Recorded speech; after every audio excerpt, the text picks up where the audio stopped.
18 de março, Brasília. Elisângela, nossa intérprete de Libras, e o Pedro Guimarães, nosso presidente da Caixa Econômica Federal. Tem muitas novidades aqui. Vou falar um pouco depois sobre o que aconteceu domingo, né? Uma manifestação espontânea da população, muita gente apoiando o governo, bandeiras verde e amarela. Não estamos em eleições, um movimento voluntário, dentro do coração do povo, que pede cada vez mais que nós tenhamos fé no Brasil, que os poderes cada vez mais sejam harmônicos e todos produzam para o Brasil. A maior produção que nós podemos ter, né? Uma das mais importantes, a nossa liberdade e nossa democracia, que a gente sabe que, pelo que a gente vê acontecendo no Brasil, parece que não estão tão sólidas assim. Então devemos nos preocupar com isso. E o que eu digo, né? O que o povo quer, a gente faz. E o que o povo está pedindo é democracia e liberdade. Ações, demos entrada hoje, uma no Supremo Tribunal Federal, outra no Parlamento a partir de amanhã, que a gente, em grande parte, dá uma satisfação à sociedade, se esses poderes aí entenderem que nós estamos certos naquilo que estamos pleiteando nessas ações, um madinho no Supremo e um projeto no Congresso Nacional, com urgência, a gente restabelece a ordem no Brasil. O ser humano, Pedro, ele tem um dom de mandar. O pessoal fala muito em democracia e ditadura, mas é do ser humano uma característica cada vez mandar mais. Isso começa até dentro do próprio lar. Tá? E temos que cada um reconhecer a sua importância e também os seus limites. Senão, o caldo, né, pode entornar, ter uma briga em casa, ter tensões entre poderes, e ninguém quer isso aí. A gente quer paz, liberdade. Acima de tudo, o povo disse nas ruas que quer trabalhar. Então, essas duas ações nossas têm a ver realmente com o que o povo está pedindo. E as manifestações, né, virão por parte do Supremo e por parte do Congresso Nacional. Eu acredito que tenhamos, né, não eu, mas o povo tem a vitória no tocante a isso daí. E nós vamos, passo a passo, demonstrando o que nós queremos. Falei um pouco mais sobre isso daí. Né? O que eu vejo que a população está um pouco ainda dividida. Então o pessoal continua insistindo, fique em casa, né? E outros que querem trabalhar por necessidade. Eu acho que ficar em casa é uma coisa bacana, né? Quem não quer ficar de férias em casa aí. Mas pouquíssimas pessoas têm poder aquisitivo para ficar sem trabalhar. Temos no Brasil servidores públicos, civis e militares, né? Que podem até ficar em casa, que por enquanto não vê a sua remuneração, seus proventos, suas aposentadorias, suas pensões ameaçadas. Agora, uma grande parte do brasileiro, uns que vivem da formalidade, tem carteira assinada, uns perdem emprego, tem redução de salário. Tivemos um crescimento agora de 100 e poucos mil novos empregos em janeiro, em fevereiro último, né? Janeiro, foi contabilizado quase um mês depois. Tem de vista, basicamente, ações do governo federal, como projetos, né? Como o PRONAMP, que é de autoria do senador Jorginho Melo de Santa Catarina, entre outras ações do governo federal. Mas isso, a exemplo do auxílio emergencial, não tem como durar para sempre. O auxílio emergencial não é dinheiro que está no cofre, é endividamento. A nossa dívida atualmente ultrapassa 5 trilhões de reais. Quando aumenta a taxa de juros, mais o povo tem que trabalhar para honrar esses compromissos. Então, temos que pôr limites, muitas vezes, até para você ter responsabilidade. Eu acho que o preço do petróleo está caindo lá fora, né? Caiu um pouco lá fora, assim, uma comparada que eu dei aí. Isso, o dólar caiu um pouquinho, então, com toda certeza, a gente começa, não digo estabilizar, porque está um pouco alto ainda, mas se Deus quiser, diminuir o preço do combustível, que todo mundo quer. Deixo claro também que, medida nossa, desde 1º de março, nós zeramos os impostos no gás de cozinha, impostos federais, e impostos federais no óleo diesel. Notícia da Folha de São Paulo, sempre tem uma dúvida, né? Folha de São Paulo, dizendo aqui que 19 governadores, nos últimos dias, aumentaram os impostos, que é o ICMS, no caso, imposto estadual, nos combustíveis, e também, muitos deles aumentaram também o imposto estadual, que é ICMS, em cima do gás de cozinha. Então, eu procuro fazer minha parte, faço.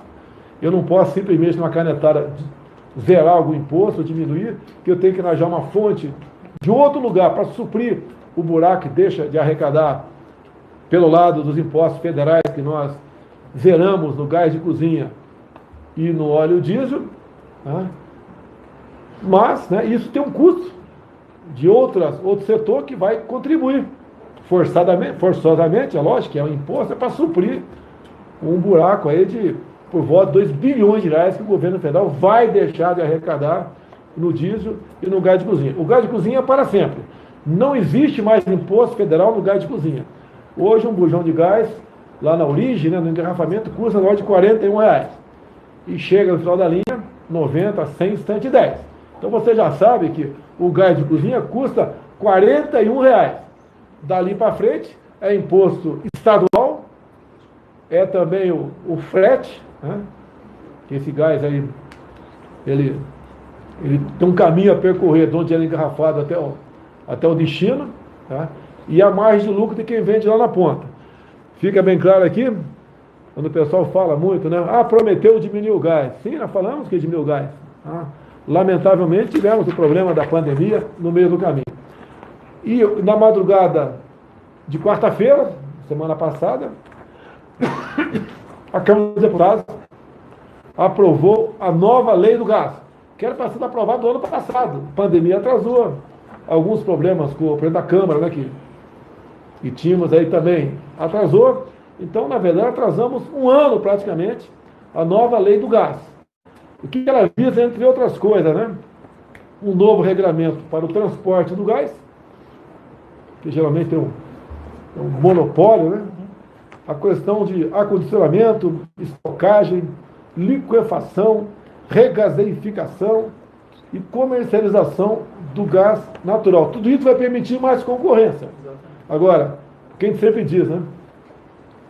Se a gente conseguir diminuir, está em R$ 41, para R$ 30, vamos supor, o preço do bujão não pode, na ponta da linha, outras pessoas que estão nessa cadeia de impostos ou de lucros do bujão de gás vão aumentar o valor. A questão do engarrafamento é muito importante. Tem bujão, tem lugar, se alguém souber aqui um dado mais preciso, eu agradeço, que para aquela cidade só existe engarrafamento a 300 km de distância. Então o cara pega, enche o caminhão de bujão vazio, anda 300 km, depois volta 300 km para cá, com o bujão cheio. Então esse bujão andou 600 km. Encarece o transporte, né, no preço do gás. Esse novo projeto vai permitir que se possa engarrafar gás, né, em mais locais no Brasil, que vai acabando com o monopólio. Alguns reclamam, né, que acham que eu devo usar caneta rapidamente. Isso aqui não é um fuzil, não, que atira e vai embora. Não, isso aqui leva tempo. É complicado, é muita gente, ou melhor, pouca gente ganhando bilhões de reais em cima disso, e tem um poder enorme de fazer lobby, de atrasar projetos, de judicializar muita coisa. E a gente vai, aos poucos, vai vencendo isso aí. A pandemia nos atrasou um ano. Esperamos daqui para frente agora, com a nova lei em vigor, a gente realmente consiga, na origem, né, fazer o gás, engarrafar o gás mais barato para todo mundo. Boa notícia, Pedro? Ótima notícia. Excelente. Excelente notícia? Vamos entrar daqui a pouquinho nas coisas do Pedro aqui, né? Vamos lá, últimas notícias sobre ações do governo tocante ao combate à Covid. Muita gente reclamando, né? Quero vacina. Eu também quero. Eu quero que você me diga onde é que tem vacina para vender. Agora, no Brasil, é um país, é o quinto país que mais vacina no mundo. Na frente de nós está os Estados Unidos, está a Índia. Israel. Não, em números absolutos. Não. A gente já passou Israel. Tem China. Então, nós somos Inglaterra, somos o quinto país em valores absolutos. Vamos lá, vamos continuar aqui. Nós já distribuímos 24 milhões de vacinas. Foram aplicadas aproximadamente 12 milhões. Então tem 12 milhões de vacina que estão nos estados, né, para vacinar as pessoas. Também fechamos um acordo com a Pfizer e com a Janssen para comprar 138 milhões de doses. Ontem, recebemos 4 milhões e meio de doses, tá, do Butantan. Na próxima semana, terça-feira, está a previsão de chegar mais 4 milhões de doses. Também assinamos um contrato para comprar a vacina russa Sputnik, 10 milhões de doses. Não é burocracia. Tem algumas passagens obrigatórias para que essa vacina seja distribuída no Brasil. Uma das passagens obrigatórias é a Anvisa, que é no que depender de mim, né? Obviamente, devemos respeitar a Anvisa, porque é uma agência que diz se aquela vacina ela é confiável ou não, qual a sua eficácia, entre outros quesitos. Então, o que eu posso dizer? Cumprimentar a Anvisa pelo trabalho e cumprimentar também o Pazuello, que está nos deixando amanhã, por ocasião do Diário Oficial da União, que fez um brilhante trabalho no Ministério da Saúde. Deixa bem claro, o Pazuello assumiu a saúde, lá tinha um problema seríssimo de gestão, muitos ralos, muita coisa esquisita, quase nada informatizado, e ele teve que dar uma ordem unida, ele teve que fazer realmente uma asepsia no Ministério da Saúde. E ele fez um trabalho excepcional. Não deixou, desde o ano passado, de fazer contratos para compra de vacina. Então não justifica quando alguns ficam nos criticando. Inclusive, uma das últimas ações dele do ano passado foi em dezembro, onde colaborou junto com o Ministério da Fazenda, né, na feitura de uma medida provisória que abriu um crédito de 20 bilhões de reais para comprarmos vacina. Então o Brasil está fazendo seu papel, é um dos países que melhor faz seu papel no tocante à vacina. E os números bem demonstram isso. Mais coisa ainda, lá do Pazuello. Onde foram enviados 86 cilindros de oxigênio para o estado do Acre. Então, o governador percebeu que poderia faltar oxigênio, tá? Acionou via seu secretário de saúde o nosso ministro da Saúde e rapidamente enviamos esses cilindros para lá.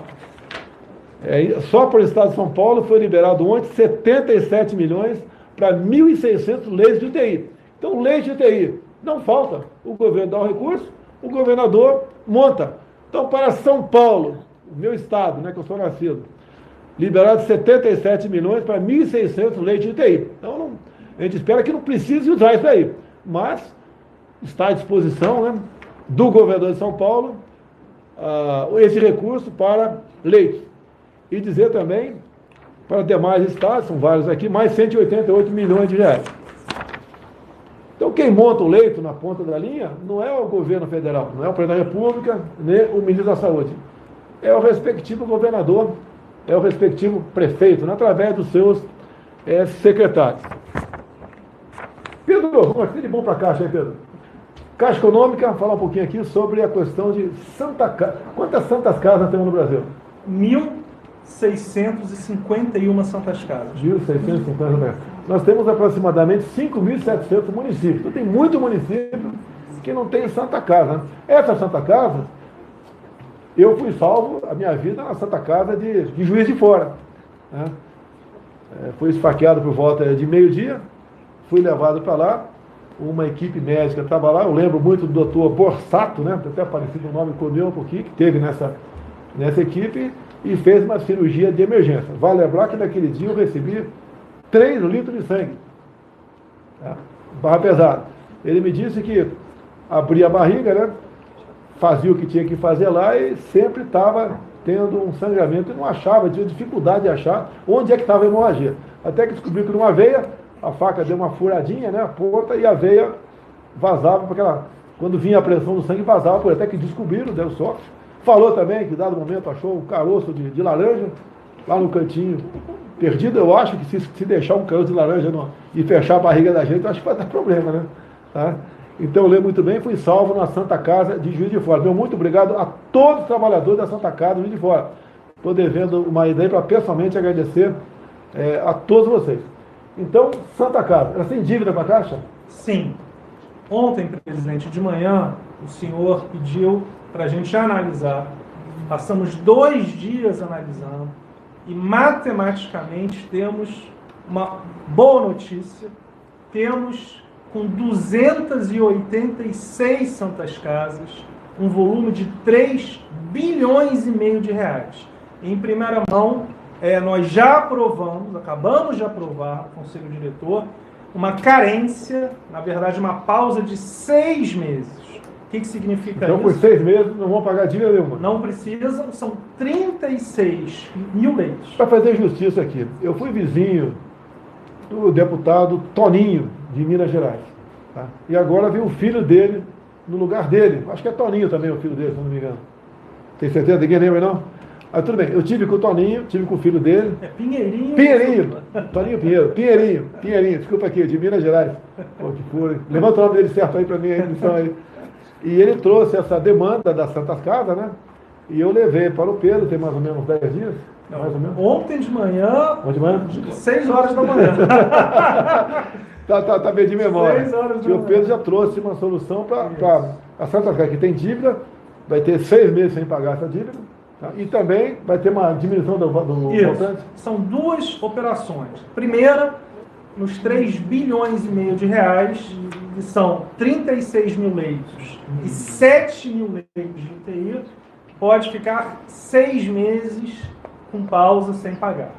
O segundo grande ponto, presidente, é que são 189 mil leitos, 23 mil UTIs, e aí nós temos duas grandes notícias. A primeira é que a gente vai ter uma nova linha de crédito, reduzindo em 42% a taxa. E já tínhamos reduzido pela metade. Antes, quando nós chegamos, se cobrava 20% ao ano das Santas Casas. Agora, com essa nova taxa, chegamos a 6% e com 6 meses de carência. Ou seja, qualquer Santa Casa que tome um recurso na Caixa só paga daqui a 7 meses e é uma taxa que é metade da metade do que era antes do senhor assumir. E isso, de novo, são 189 mil leitos, 23 mil leitos de UTI. E hoje de manhã, eu falei, viajando pelo Brasil, a gente conhece, em Santa Catarina, e de Laguna, a diretora ela falou, olha, se fizer isso, nos ajuda muito, porque esses 6 meses de carência são fundamentais, a gente pode... Então, uma notícia importante. Então está aqui o deputado Pinheirinho do PP de Minas Gerais, que foi com o pai dele, que é o velho amigo, para tratar desse assunto da Santa Casa. Tá certo? Então, parabéns a vocês dois.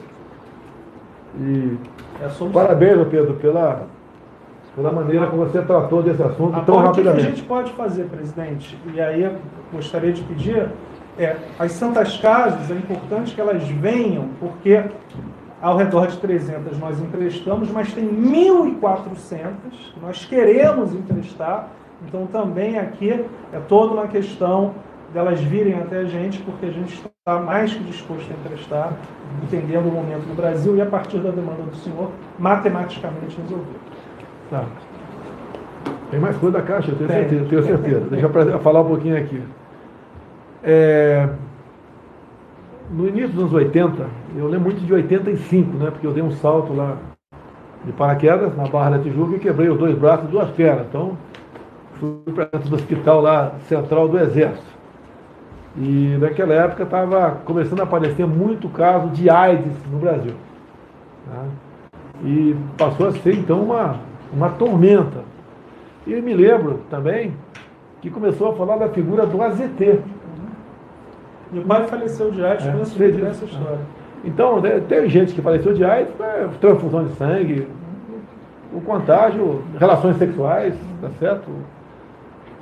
Drogas injetáveis, tá? Cada caso é um caso. Mas ninguém falou do AZT, ninguém criminalizou o AZT. Por que isso? Tá? E agora? Né? Tem-se aí um tratamento inicial. Se falar outra palavra, é crime, né? Então, vou falar tratamento inicial, você passou mal, está com um pouco de dor de cabeça, dor nos olhos, um pouco de febre, resfriado, vai para o médico imediatamente.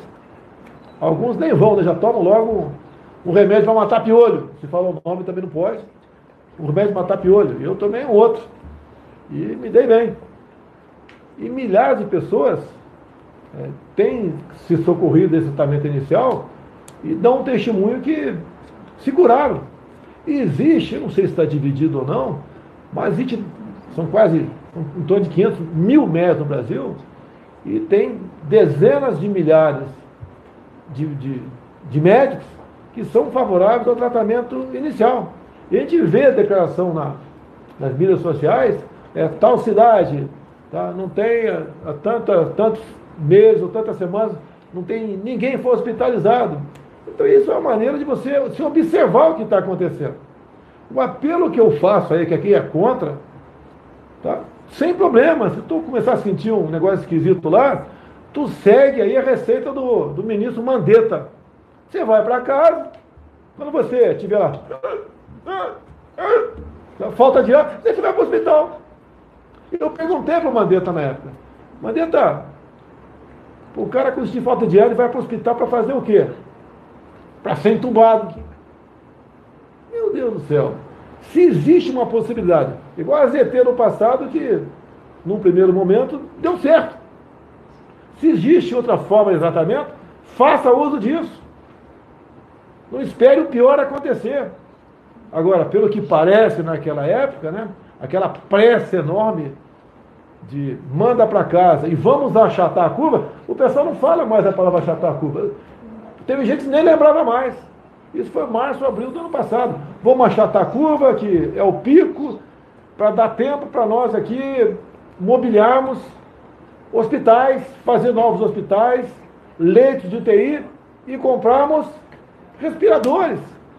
Então aquela pressa para comprar respirador, sem licitação, teve estado que comprou 30 mil reais. Teve outros estados que comprou mais de 200 mil reais. Então tivemos aqui um festival de absurdos. A Polícia Federal entrou em campo. Agora, você que não quer o tratamento inicial, você não quer tomar aquele remédio matar piolho, que não mata ninguém. Fique na tua, deixa aquela pessoa que quer tomar, ouvindo o seu médico, que tome, poxa. Eu tomei o meu. No meu prédio aqui, na presidência, faleceu a primeira pessoa de Covid. É um sargento, né? Sargento ele? Sim, senhor. Tá? Eu, em respeito à família, né? Vou tentar conversar com a família, se autoriza a próxima live, falar a causa da morte foi Covid, mas perguntar se foi submetido a algum tratamento inicial ou não. Tá? Você pode fazer o tratamento inicial, também entrar em óbito, pode. Não é 100%.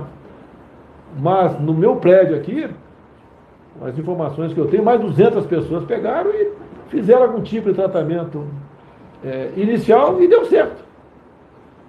Inclusive tem prefeitos que relatam que no seu município o pessoal não vai nem para o hospital. Obviamente, se não vai para o hospital, nem pensa em ser entubado. É uma questão grave, daí alguns reclamam, né? O Brasil, qual o país do mundo que não morre ninguém de HIV, ou melhor, de Covid-19? Qual o país do mundo? Qual o país ele deve seguir? Qual o exemplo ele deve seguir? O Brasil, acho que já é segundo, já é terceiro, e morre por 1 milhão de habitantes. Países de primeiro mundo têm mais mortes por 1 milhão de habitantes que o próprio Brasil. Então aqui está dando certo. Aqui alguma coisa está acontecendo. Apesar de alguns suspeitarem, que no óbito lá se bote, não se fala Covid, bota suspeita de Covid. Não interessa, nós lamentamos qualquer morte. O mês passado eu perdi um tio em Campinas, faleceu um tio em Campinas. Alguma pergunta? Não? Alguma pergunta? Você tem, né? Está perguntando, perguntou aqui, Covid, está na cabeça do povo. Morte de Covid, de infarto, de insuficiência respiratória, de acidente, mas de toda maneira. Tá? A gente lamenta qualquer tipo de morte. Agora, se nós podemos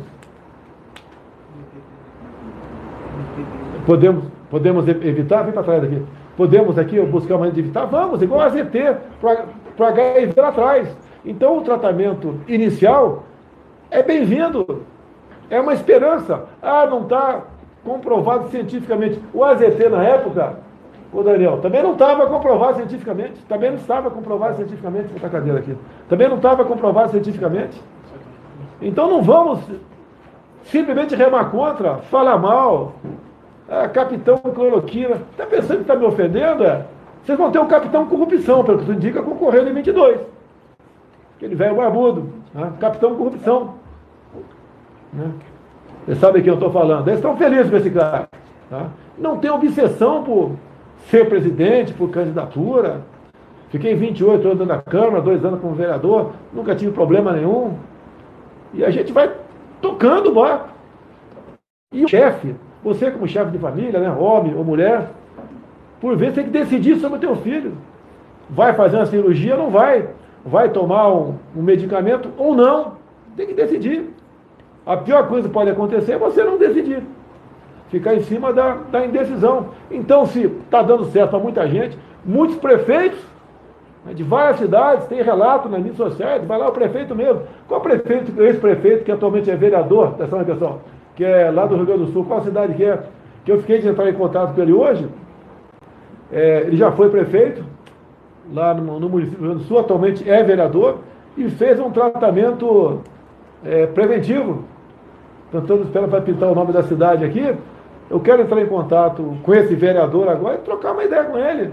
Dalvi Soares de Freitas. Dalvi Soares de Freitas, município de Dom Feliciano. Dom Feliciano. Tá? Se me permite, né, eu quero ligar para o vereador, o Dalvi, bater um papo com ele e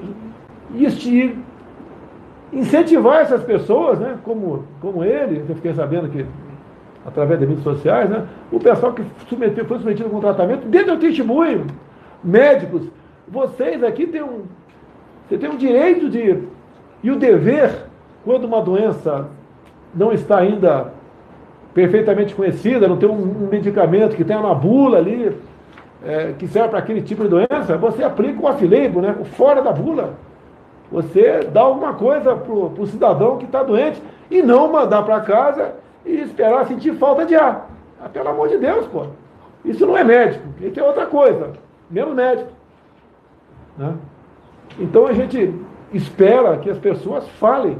Tá? Que afinal de contas, o Brasil, ele vai falar aqui, nebulização com negócio. Eu não vou falar para evitar ele me bloquear na internet aqui. Ele fez a nebulização com um negócio. Primeiro foi uma médica que fez isso, essa nebulização lá em Manaus.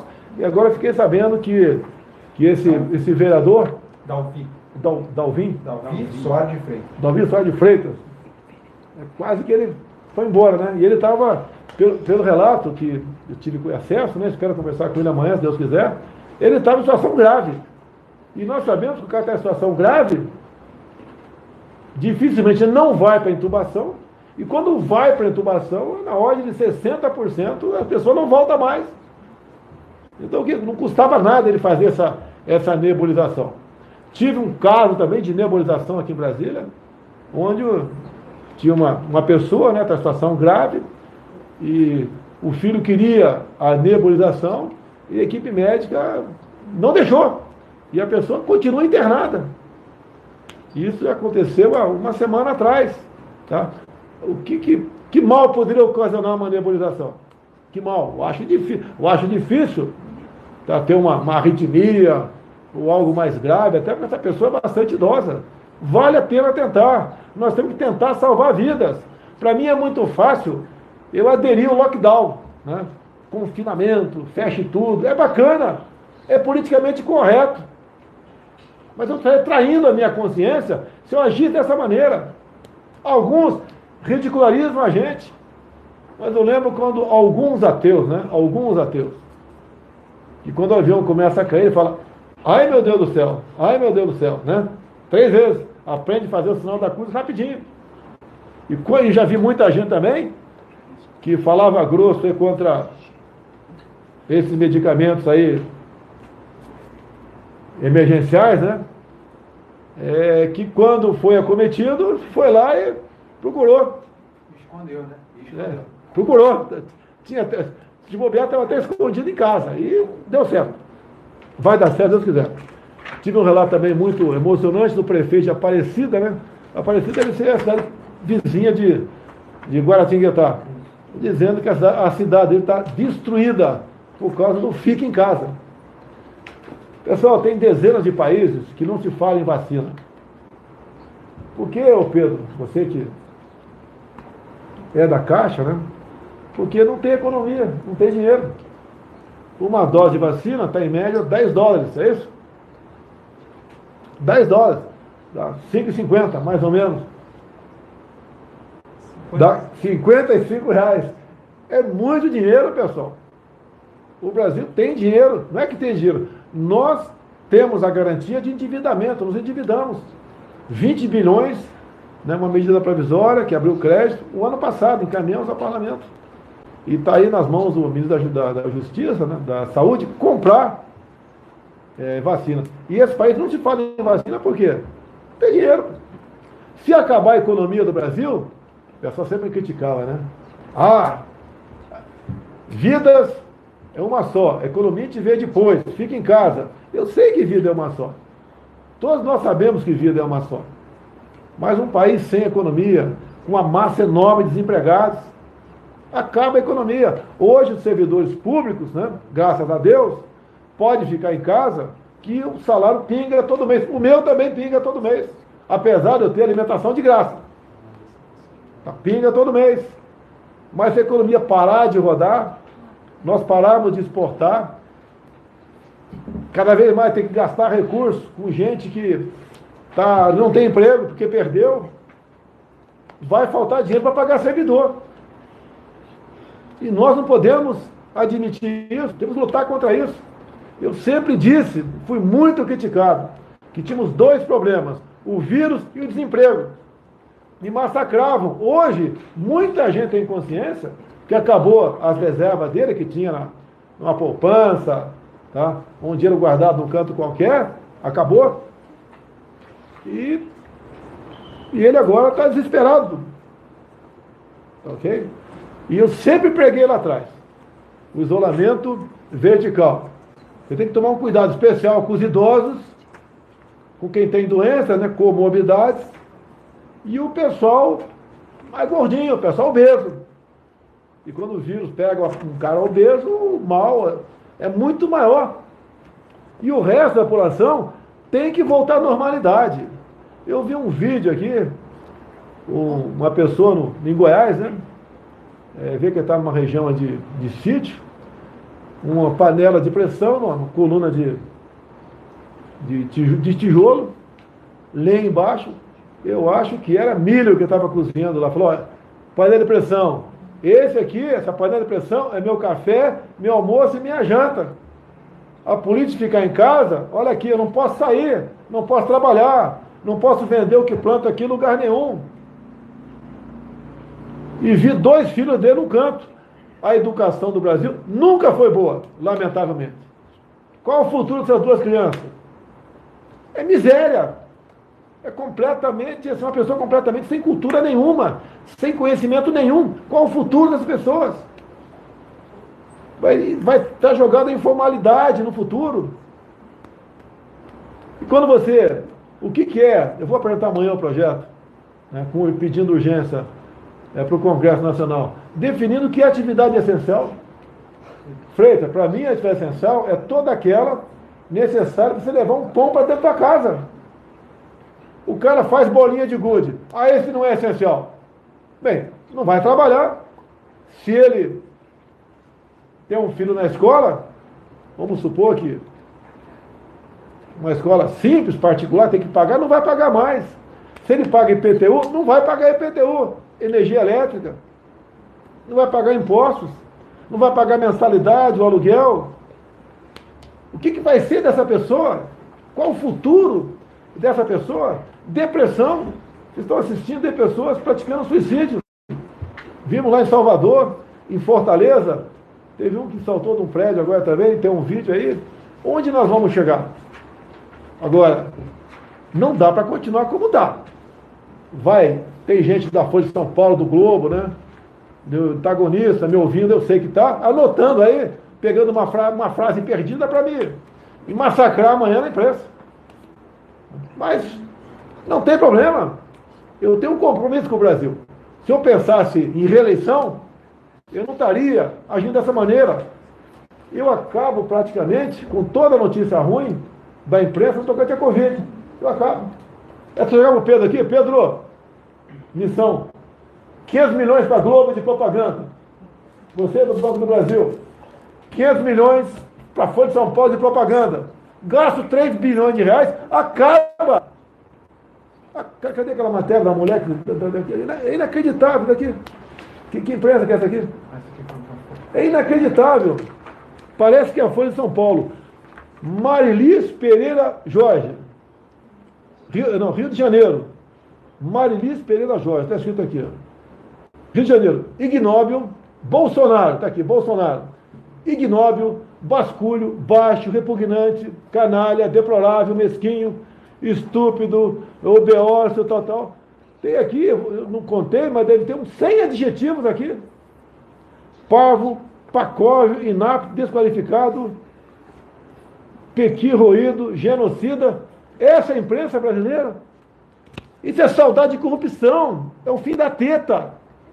Acabou o dinheiro público jogado fora. Eu não sei que jornal é esse aqui. Vê se consegue ler. Foi de São Paulo mesmo? Que ela escreve do Rio de Janeiro. Marilis Pereira Jorge. Isso é um trabalho do jornalista? Você falou alguma coisa sobre o 9 dedo que agora, por uma decisão do senhor Fachin, pode concorrer em 22? Falou alguma coisa sobre corrupção dele? Ou ele voltando já vai acertar com a Folha de São Paulo, dar um dinheirinho para vocês, vai empurrar na marra, né? Alguns grandes empresários para anunciar aí. Que imprensa essa daqui? Que imprensa aqui? É inacreditável, charlatão, perverso, monstro, ditador. Ditador. Me aponte um ato meu ditatorial ao longo de 2 anos e 2 meses, um só. Eu falei em controle social da mídia.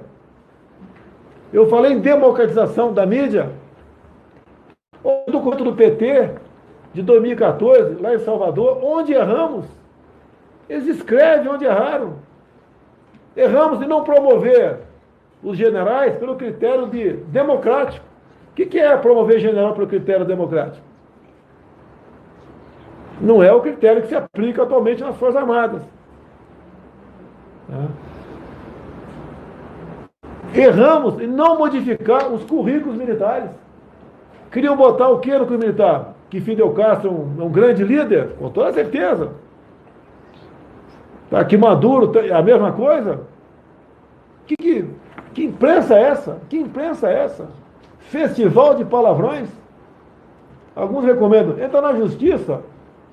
Olha, eu raramente ganho uma coisa na justiça. Eu não me lembro de ter ganho uma coisa na justiça. Alguém lembra aí? Entrei com as ações, perdi a paciência. Isso é liberdade de expressão. Isso é liberdade de expressão.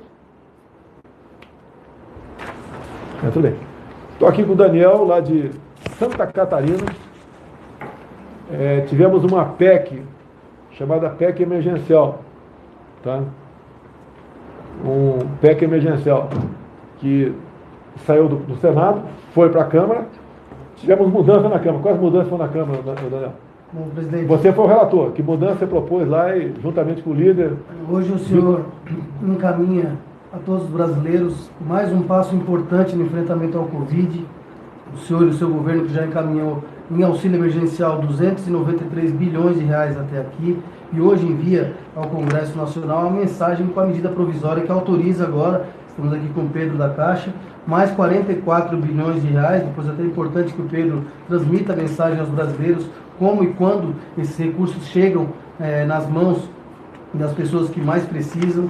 A PEC chegou com 2 grandes objetivos, presidente. O primeiro foi que nós não atrasássemos essa entrega aos brasileiros. Então, o senhor mais uma vez está de parabéns, assim como o Congresso Nacional, que cumpriu com muita responsabilidade o seu papel. Foram basicamente 14 dias, desde o primeiro dia onde eu recebi a missão da relatoria, do dia 4, hoje dia 18, o senhor já encaminha à Câmara dos Deputados essa medida provisória. Basicamente, o que nós conseguimos alterar para entregar aos brasileiros foi a autorização de promoções e progressões funcionais a todas as categorias dos servidores públicos. A pressão inicial partiu da segurança pública, das forças policiais, mas em plenário conseguimos chegar a um acordo que garantiu, então, promoções e progressões a todas as categorias do funcionalismo público. Olha, apareceu notícia, né, que certas categorias vão ficar 15 anos sem reajuste. Não existe isso. E essa PEC é para situações emergenciais. Certo? Então, e cada governador tem a liberdade de aplicar os gatilhos ali nessa PEC ou não. Essa PEC veio do Senado, foi de um senador. Na Câmara foi possível mudar. O líder do PSL, que é o meu líder também, lá, né? É o meu líder, o Major Vitor Hugo de Goiás, apresentou os destaques, o relator acolheu e o Congresso votou. E nós permitimos, então, que em qualquer situação possa haver as promoções, não só para militares, como para civis, bem como aqui as progressões também. E agora, essa PEC permitiu, né, que nós pudéssemos enviar duas medidas provisórias da Câmara, concedendo o auxílio emergencial por 4 meses, que equivale a uma despesa, um endividamento de 44 bilhões de reais.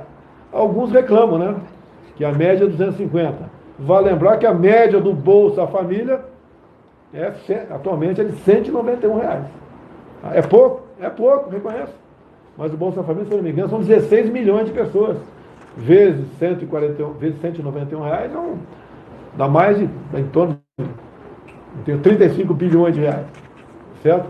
Então é um esforço, não é do governo, é de toda a população. E quando você pega o dinheiro emprestado na Caixa, tem que pagar algum juros lá, né?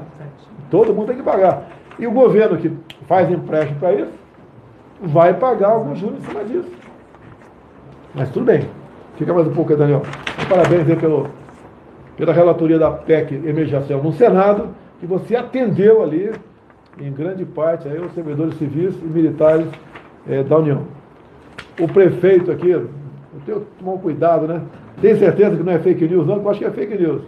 Prefeito de São José eu não vou terminar o nome final aqui, porque pode ser que seja fake news.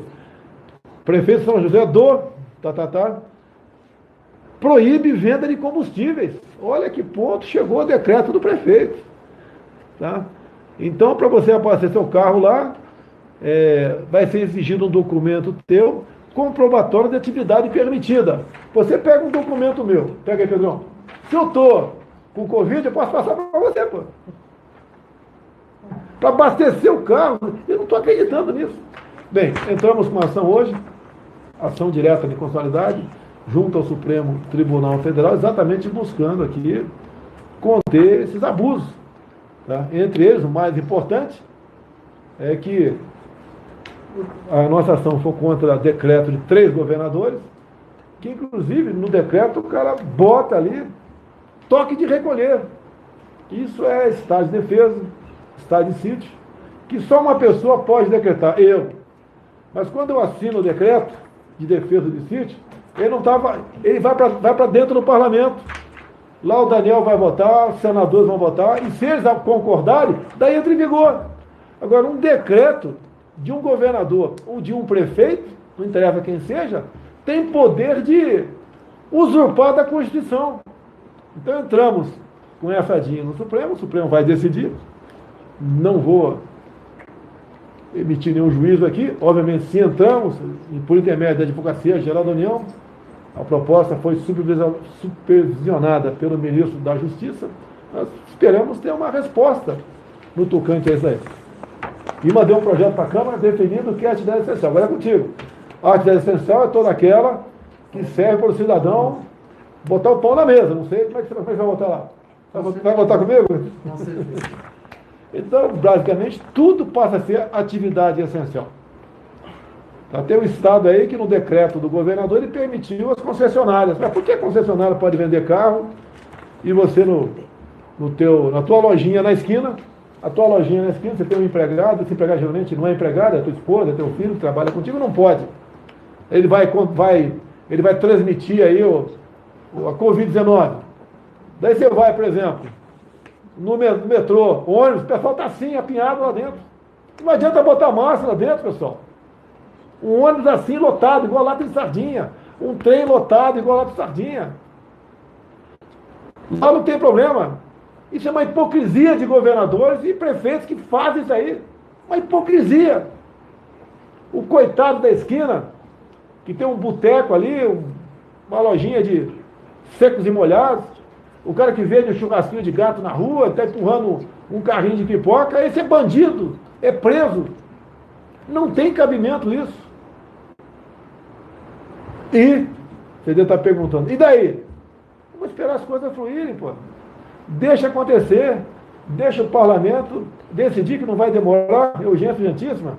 Se bem que eu sei que tem gente que está passando fome, quer trabalhar hoje. Tem gente que quer ir visitar um parente que está passando mal de noite, e é impedido, é multado. Isso é um abuso. Essas pessoas que baixam esse decreto são projetos ditadores. Aquilo que sempre me acusavam, eles fazem exatamente, né? São exatamente pessoas que acusam os outros do que elas são. Desmatamento da Amazônia, está encerrando aqui. Fevereiro agora, 21, comparando com fevereiro de 20, diminuiu 34%. Essa empresa vai anunciar, né? Se tivesse aumentado 0,1%, estaria, e não falaria 0,1%, falaria que aumentou o desmatamento da Amazônia. E nos últimos 7 meses, não sei por que 7 meses aqui, a redução acumulada chegou a 21%. Acho que não tem mais nada não. Tem pergunta aí? Isso. Vamos lá. Facebook 60 mil, YouTube, Instagram nosso 123 mil. Pigo no Z, 125 mil. Augusto está ganhando por 2 mil de mim. Tudo bem. Semana passada eu ganhei dele. Jovem Pan News 32 mil. Foco do Brasil 12. Folha Política 7 mil. Obrigado pela audiência aí. Fala, Pedro. Só do auxílio. Fala um pouquinho do auxílio. Exatamente. Nós ontem anunciamos a contratação de mais 7.700 pessoas, porque, como o senhor falou, nós temos toda a obrigação, todo o cuidado de realizar o pagamento do auxílio, mais uma vez, minimizando aglomerações, etc. Então, contratamos mais 7.700 pessoas, abrimos 76 agências, estamos nesse processo, e vamos, o ministro Roma e eu vamos mostrar para o senhor o calendário, que já está pronto, para o senhor aprovar, e após o senhor aprovar o calendário do auxílio, nós realizaremos, o senhor anuncia ele, mas exatamente como o deputado falou, estamos preparados para fazer uma operação de pagamento para dezenas de milhões de pessoas, de uma maneira tranquila, onde não tem aglomeração, paguemos de uma maneira digital e com mais 7.700 pessoas que já na próxima semana, presidente, deverão começar a trabalhar. Maravilha. Primeira pergunta do Fiuza.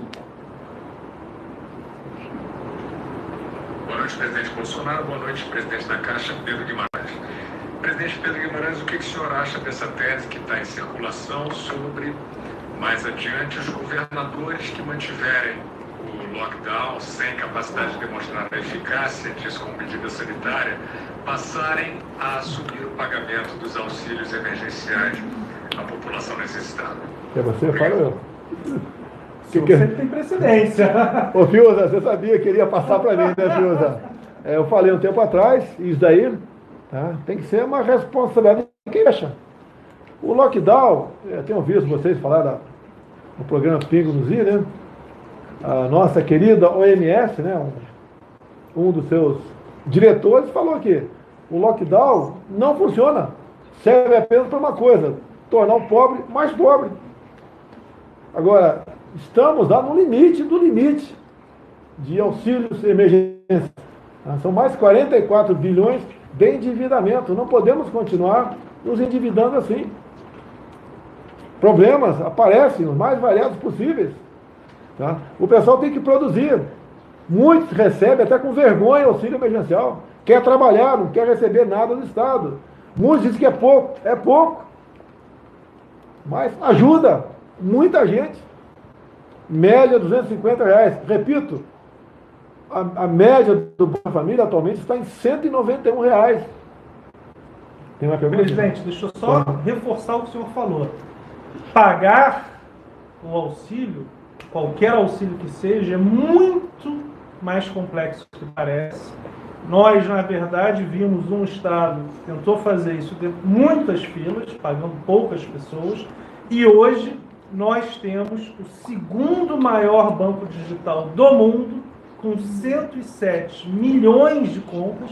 Então, o que é importante para finalizar? Metade das pessoas que receberão o auxílio nem irão às agências. Agora foram 9 meses investindo. Então, por isso também, este novo pagamento do auxílio tem essa diferenciação, presidente. Metade das pessoas não irão às agências porque tem contas digitais da Caixa Econômica Federal e comprarão em casa, de casa. Fiuza, imagine a mão de obra, né? A tecnologia e o sacrifício de agentes da Caixa para criar um programa desse. E um programa que deu certo. Deu certo. A criação em poucos dias, e o total foram 68 milhões de pessoas. 68. Presidente, entre a medida ser promulgada e a gente começar a pagar 6 dias. Em 6 dias, nós já tínhamos pago 7 milhões de pessoas. E em 20 dias, 50 milhões. Sendo que destas, dezenas de milhões, 38, eram os invisíveis. Então a gente teve que pagar pessoas que a gente não tinha nome, CPF e endereço. Foi um desafio muito forte que o seu governo fez, e o maior programa de inclusão digital financeiro do Brasil de todos os tempos. O maior projeto, foi, né? É ainda, né? O maior projeto social do mundo. E tem gente que critica ainda, o governo não faz nada. Como essa senhora, um montão de palavrões a meu respeito. Né? Vocês imaginam, aí, já que está na onda, né? Tem um cara aí que está em campanha. Imagine se fosse o pobre. E a taxa de 8 anos, na verdade, nós esperamos que ela seja reduzida. Então, Roberto, meu amigo há muito tempo, esta decisão dele, que eu li pelo jornal, tem, na verdade, um potencial de reduzir a inflação, reduzir a taxa de câmbio, mas objetivamente não. Tanto que hoje mesmo anunciamos a redução de 42% das taxas de crédito para os hospitais, para as santas casas. Então, reduzir a taxa de longo prazo exatamente por essa confiança da economia na política do Banco Central. Você tem conta onde, Daniel? Na Caixa ou no Banco do Brasil? Tenho conta no Banco do Brasil e no Bradesco. Eu sou cliente do Banco do Brasil desde 1974, quando entrei na Academia Militar das Agulhas Negras lá em Resende. Né? E atualmente eu tenho, o Pedrão me deu uma conta na Caixa, mas não tem dinheiro na minha conta, Pedrão. Tem que botar um dinheiro lá, Pedrão. Vamos lá, Cid. Presidente Bolsonaro, boa noite, presidente da Caixa, Pedro Guimarães. Eu pergunto ao presidente da Caixa o que será feito para impedir que pessoas recebam indevidamente o auxílio emergencial, porque foram muitos os que receberam na primeira rodada. Obrigado.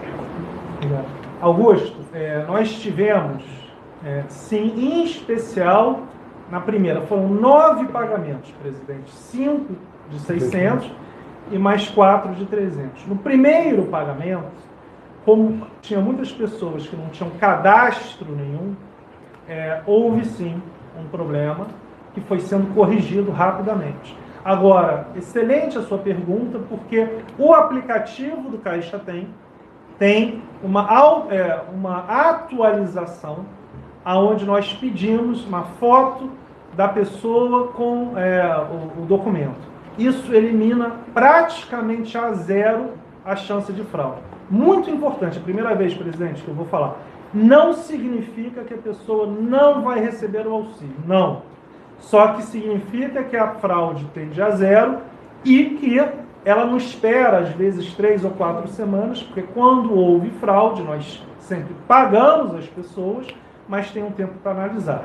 Então, nós estamos correndo, nos últimos meses as fraudes eram quase zero, mas com essa nova iniciativa, que na verdade é a atualização no Caixa Tem, e já mais de 5 milhões de pessoas realizaram, nós estimamos que a fraude tenda a zero.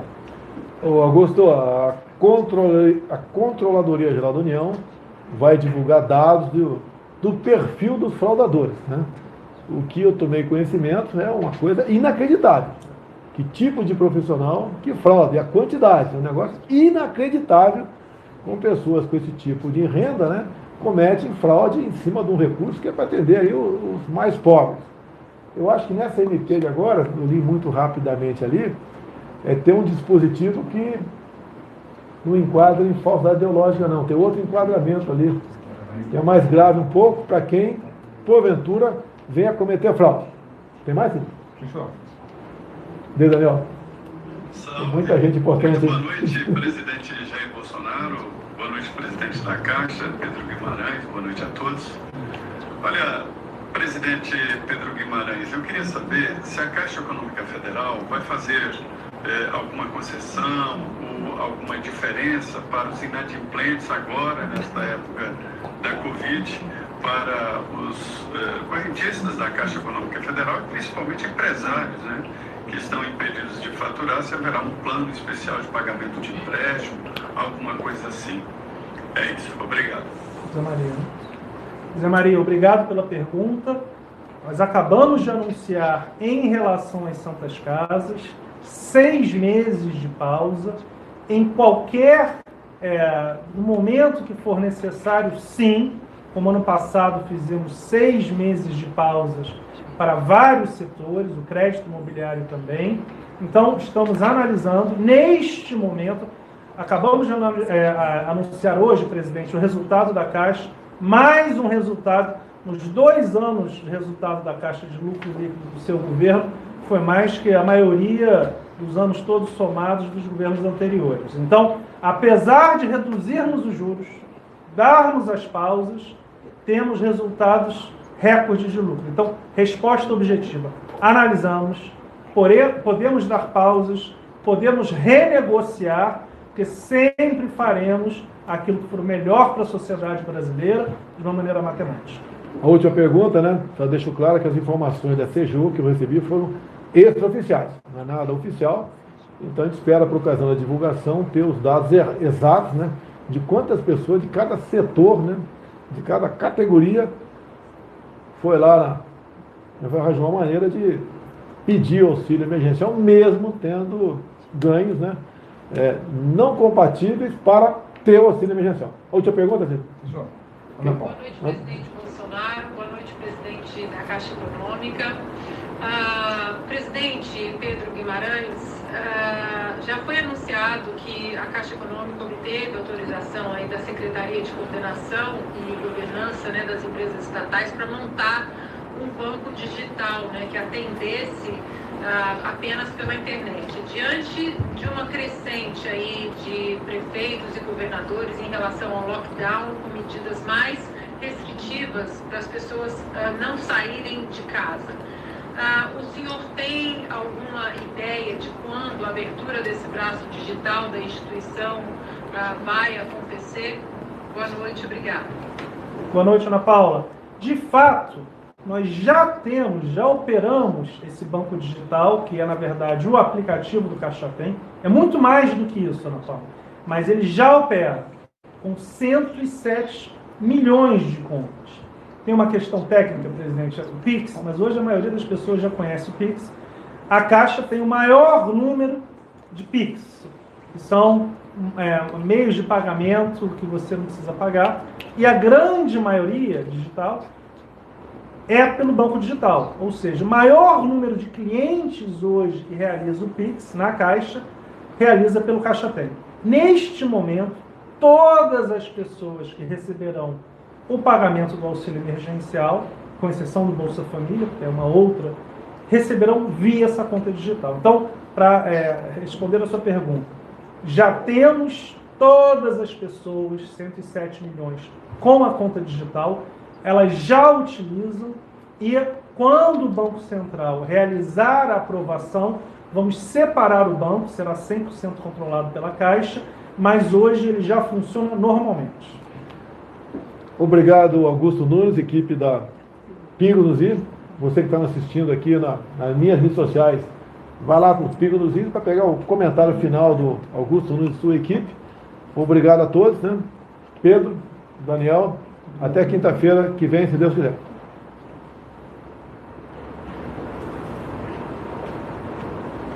Liga a televisão de alguém lá. Tá vivo, tá vendo aqui. Quando vamos